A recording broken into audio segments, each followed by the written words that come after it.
Hello students, how are you? कैसे हैं आप? मैं सुनीता परमार आज आपको क्लास 6 की हिंदी पढ़ाने जा रही हूँ, जो क्लास लेसन नंबर 4 है। और लेसन नंबर 4 का नाम है हमारे सभ्यता और संस्कृति। नाम से ही मालूम पड़ता है कि हमें किस प्रकार से हमारे को अपनी सभ्यता में रहना चाहिए और हमारी संस्कृति के अंदर। संस्कृति के बारे में आप जानते हैं कि क्या होती है हमारी संस्कृति। तो हम इस पाठ के माध्यम से पढ़ लेते हैं कि संस्कृति होती क्या है।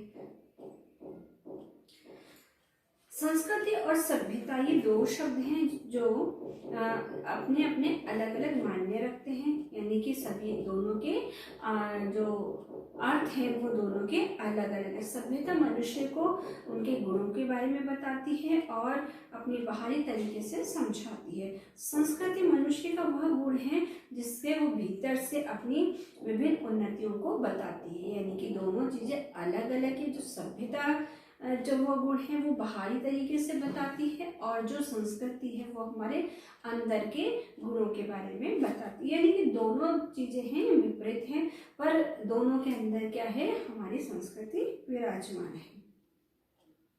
दया, माया और परोपकार सिखाती है। गीत, नाद, कविता, चित्र और मूर्ति से आनंद लेने की योग्यता हासिल करता है। वह एक ऐसा समय था जब आदमी को अपना बनाना नहीं आता था, यानी कि अपने आप मतलब कुछ कैसे करना है वो सारी चीजें उसको नहीं आती थी। वो पेड़ों की छाल को ही अपना घर बना लेता था, यानी कि जो पेड़ों की छांव जो रहती थी उसको अपना घर बना के उसी के नीचे सो जाता था।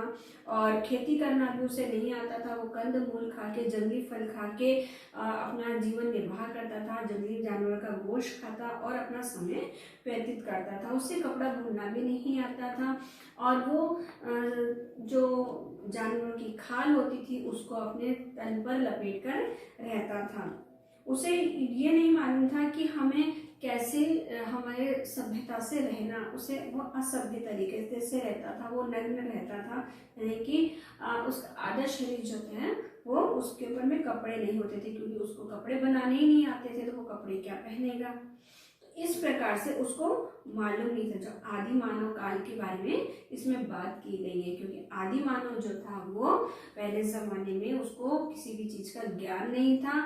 और वो जब उसे ज्ञान जब धीरे धीरे जब उसे ज्ञान आया तब उसने धीरे धीरे अपने आप को बदलाव करने लगा। उसने सबसे पहले अपने तन को ढकने लगा। जब उसे समझ पड़ी कि मेरे शरीर का अंग जो दिखाई दे रहे हैं उसको मैं ढकूं, उसने अपने तरीके से पत्तों के द्वारा, छाल के द्वारा, जैसे भी उसने अपने तन को ढकना शुरू करा। धीरे धीरे उसने घर बनाना शुरू करा, आग जलाना सीखी और अपने घरों का निर्माण करना शुरू करा। धीरे धीरे अपने हर चीज के अंदर उसमें बदलाव आया। सभ्यता धीरे धीरे आगे बढ़ती गई। कपड़ा बुनना आ गया लोगों को, रेलगाड़ी, मोटर, हवाई जहाज, लंबी सड़कें, सारी चीजों के अंदर हमारे बदलाव आने लगे। अब आज जो मानव था वो पहले कच्चा मांस खाया करता था, लेकिन बाद में जब उसको समझ आने लगी तो वो अच्छा भोजन खाने लगा, अच्छे कपड़े पहनने लगा। सारी चीजें उसके पास में अच्छे तरीके से, अच्छे ढंग से वो रहना सीख गया, खेती करना सीख गया। अब उसके जो रहने का जो तरीका था वो धीरे धीरे बदलता गया, क्योंकि अच्छे से अच्छी पोशाक पहनने वाला आदमी की भी तबीयत से नंगा हो जाता है, और नंगा होना संस्कृति के खिलाफ बात है। संस्कृति धन नहीं, गुण है। संस्कृति ठाट बाट नहीं, विनय और विनम्रता है।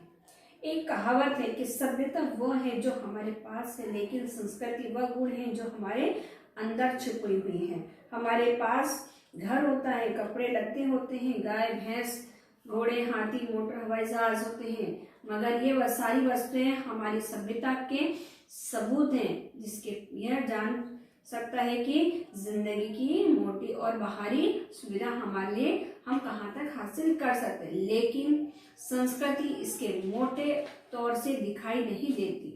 वह बहुत ही सूक्ष्म और महीन है। वह हमारे प्रत्येक पसंद तथा आदतों में छुपी हुई रहती है, यानी कि सभ्यता तो सारी चीजें नजर आ जाती कि यार इसके पास पैसा है, ये बहुत अमीर व्यक्ति है, लेकिन उसकी जो संस्कृति होती है वो उसके अंदर ही रहती है, क्योंकि वो बहुत सूक्ष्म है और उसको हम बहुत इन आंखों से भी नहीं देख सकते, सिर्फ हम उसे महसूस कर सकते हैं। मकान बनाना सभ्यता का काम है, लेकिन हम मकान का कौन सा नक्शा पसंद करते हैं ये हमारी संस्कृति बताती है, यानी कि हमारे अंदर के भाव प्रकट करते हैं। हथियार गढ़ना सभ्यता का काम है, लेकिन हथियार किस तरह से चलाना है, सही तरीके से चलाना है, वो हमारी संस्कृति हमें सिखाती है। तो अलग अलग प्रकार से हमारी संस्कृति हम इसे पुकार कर कह रही है कि बमों और हथियारों को काम से मत लाओ, क्योंकि इनमें दुनिया बर्बाद होती है। यानी कि अगर हम कोई भी चीज का अगर दुरुपयोग करते हैं तो वो हमारी संस्कृति हमें सिखाती है कि उसका यूज हमें नहीं उपयोग नहीं करना चाहिए। एक बात और है कि आदमी के भीतर 6 विकार हैं जो हमारे अंदर हैं। वो कितने विकार हैं? काम, क्रोध, लोभ, मद, मोह और मत्सर, ईर्ष्या। यानी कि ये 6 जो विकार हैं जो हमारे अंदर हैं और ये हमें धीरे धीरे नष्ट कर देते हैं। अगर इनका सही तरीके से उपयोग नहीं करते हैं तो ये हमारे ऊपर बहुत हावी हो जाते हैं और हम इंसान को क्या बना देते हैं? हमें जानवर की तरह बना देते हैं। इसलिए आदमी इन विकारों पर रोक लगाता है, कोशिश करता है कि विकारों को बढ़ने नहीं दिया जाए, घटाया जाए। गुस्से को ज्यादा नहीं, कम होना चाहिए। लोभ, मद, मोह, मद से हद तक एक सीमित होना चाहिए। इन गुणों पर जो आदमी जितना ज्यादा काबू कर पाता है उतनी उसकी संस्कृति में उसकी ऊंची समझ होती है। यानी कि हमें कभी भी गुस्सा नहीं करना चाहिए, जो काम करे वो सोच समझ के काम करे, लोभ नहीं करना चाहिए, जितना है उतने में हमें संतुष्ट होना चाहिए। मोह माया के जाल में कभी नहीं पड़ना चाहिए। ईर्ष्या यानी कि किसी से हमें जलना नहीं चाहिए। तो इस प्रकार से ये हमारे 6 जो विकार हैं इनके ऊपर में हमें काबू करना चाहिए और तभी हम आगे बढ़ पाएंगे, नहीं तो हम एक जानवर की तरह हो जाएंगे। संस्कृति का स्वभाव है कि आदान प्रदान बढ़ती रहती है। जब देशों में ये जातियों के लोग आसपास में मिलते हैं तब दोनों की संस्कृति एक दूसरे को प्रभावित करती है। यानी कि हमारी संस्कृति हमारे देश के ऊपर में भी रहती है, हमारे व्यवहार के ऊपर में भी रहती है। वो हमारे को आदान प्रदान करना सिखाती है। जाति, धर्म, रीति रिवाज, ये सारी चीजें उसके अंदर संस्कृति में आती है। हमें एक दूसरे के आदर, दूसरे देशों के लोगों की उनको आदर करना चाहिए, उनका सम्मान करना चाहिए। जाति का भेदभाव नहीं करना चाहिए, क्योंकि सब मनुष्य एक हैं और इसी देश के निवासी हैं। संस्कृति का इसी प्रकार से विकास हो सकता है। देश में भारत का नाम बहुत ही आदर के साथ लिया जाता है, क्योंकि यहाँ पे हम मेहमानों का स्वागत करते हैं, उनका मान सम्मान करते हैं। यही हमारी संस्कृति है। हम अगर बड़ों का आदर करेंगे तो ये हमारी संस्कृति है। हमें जाति या कुछ लोगों से भेदभाव नहीं करना चाहिए, बल्कि बहुत पुराने समय से जो अनेक जातियां इस देश में आती रही हैं उन सब संस्कृतियों के प्रभाव से हमारी भारतीय संस्कृति पर प्रभाव पड़ा। उन्हें प्रभाव को ठीक अपने तरीके से सही करना चाहिए। हमारी संस्कृति इतनी विशाल और उदार हो गई है कि आज बहुत सारी दुनिया की संस्कृति आईना बन गई है।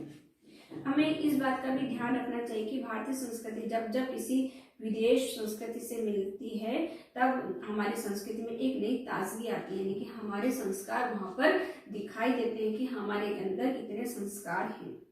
बड़े पैमाने पर 4 बार आया है कि चारों मौकों पर हमारी फुलवारी में जो लहलाहट पैदा हुए, वो फूल खिले हैं, वो हमारी संस्कृति में आज भी ताज़ा बने हैं। इस प्रकार से हमारी संस्कृति और सभ्यता का एक उदाहरण प्रतीत होता है। संस्कृति की नींव डाली जिन्हें हम हिंदू अथवा भारतीय संस्कृति कहते हैं। दूसरा अध्याय यह है कि जब संस्कृति कुछ पुरानी हो गई है और खिलाफ महात्मा बुद्ध और महावीर के विद्रोह किया, जिन्हें फलस्वरूप बहुत सी रूढ़ी दूर हुई है और संस्कृति एक बार फिर नवीन हो गई है।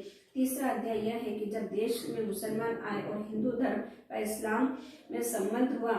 और चौथा अध्याय यह है कि जब भारत की मिट्टी में हिंदुत्व और इस्लाम दोनों का संबंध ईसाई धर्म और यूरोप के विज्ञान बुद्धिवाद से हुआ। यानी कि सभी लोग हमारे इस देश के अंदर आए, अपनी अपनी संस्कृति को लेकर आए, लेकिन आज जो हमारा भारत है वो हमारी संस्कृति पर टिका हुआ है और उसी के कारण वह आज सारे विश्व के अंदर विख्यात है। और हमारी संस्कृति को सभी प्रणाम करते हैं, क्योंकि यहाँ पर हम अतिथि का स्वागत करते हैं और लोगों का मान सम्मान बढ़ाते हैं और हमारे यही संस्कार पूरे विश्व के अंदर विख्यात है। आई होप आपको ये समझ में आया होगा। Thank you so much.